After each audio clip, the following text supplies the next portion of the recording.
Aloha! I'm going to show you today how to use shape hints in your animations.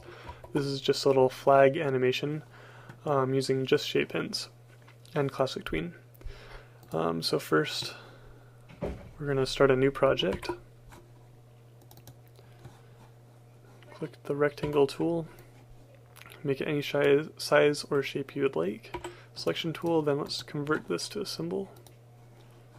Movie clip. Double click inside, we're going to change the orientation just a little bit. Move it back to the center. Click inside, now we're inside the shape. Inside the shape on the movie clip. And we're going to try and make it more of a flag shape. So you can click when you're not selecting the tool, selecting the shape, and change the edges just a little bit. And then holding Option on a Mac or Control on a PC, you can give it another point.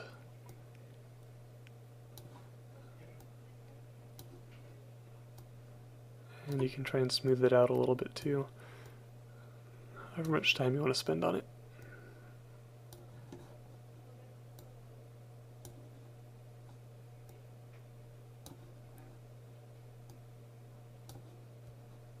So it looks a little bit better. Next, we're going to give it an end frame and create a shape tween. Now we're going to go to the first frame. Two things before we start this. So you can go to View, select Show Shape Hints, and that'll just help it so that as you go you can see where they are and they won't get lost. Next we're going to go to Modify, Shape, Add Shape Hint, which is Command, Shift, and H on a Mac or Control, Shift, and H on a PC. Gives us 1 point on frame 1. We're going to put this on the top left corner. If we go select frame 25, it's going to be on our top. We're going to put the same shape on the top left corner, or same point. So that point won't move throughout the animation. Now we're going to go in and put another 3 more on. You can do the hotkeys for it. And put 1 on each point of the flag. And go to frame 25 and put the same points, so D would match up with D on the bottom left, C on the bottom right, and top right. So if this works out, the shape should not move at all. Now we're going to put in 2 more. These ones are going to be a little bit different. One will go on the top and end on the opposite side on the top, and the other will be the same on the bottom.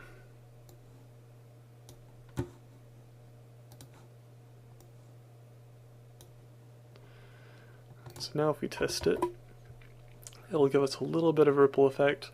You can play with it, make more ripples, less ripples, however you want it to work. That's basically it. So now we're going to go back to frame 1 and you can give it a little bit more of a Classic Tween.